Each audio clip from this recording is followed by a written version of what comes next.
প্রবাসী ভোটারের ব্যাপারে আমার আপত্তি আছে।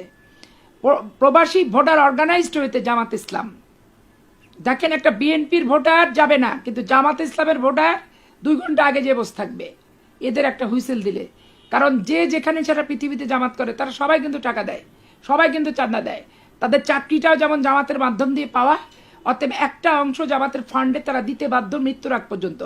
সে মরে গেলে তার ছেলে দেবে, তার ছেলে ভুক্তভোগী। স্বাভাবিক কারণে ওরা তো কর্মী হিসেবে বেতন পায়, সবাই কর্মচারী হিসেবে, কর্মী হিসেবে বেতন পায় না, কর্মচারী হিসেবে বেতন পায়। পার্টির কর্মীদের তো বেতন দিয়ে টাকা দিয়ে মূল্যায়ন করা সম্ভবপর না। এদের প্রত্যেকে কর্মী না, কর্মচারী। এবং তাদের প্রতিদিনের যে কর্মসূচি থাকে, বাড়ি বাড়ি যাওয়া, তারপরে তাফসির করা, মানুষকে কোরআন দিয়ে শপথ করানো, দাঁড়িপাল্লায় ভোট দিলে জান্নাত পাবা, এই যে খারাপ খারাপ কথাগুলো বাড়িতে বাড়িতে বাড়িতে বাড়িতে যে ননসেন্স করে বেড়ায় জামাত ইসলাম, নোংরামি করে বেড়ায়, এতে একবারে আমি নিশ্চিত যে প্রবাসী ভোটারদের ভোটার করতে গেলে এখানে সবচেয়ে বেশি বেনিফিশিয়ারি হবে এই জামাত ইসলাম।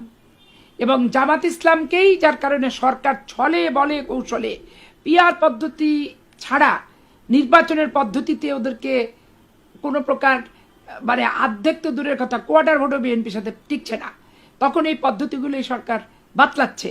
এই জন্য পিআর পদ্ধতি নিয়ে আমার ব্যক্তিগত যেমন আপত্তি আছে, প্রবাসী ভোটার নিয়েও কিন্তু আমার ব্যক্তিগত আপত্তি আছে।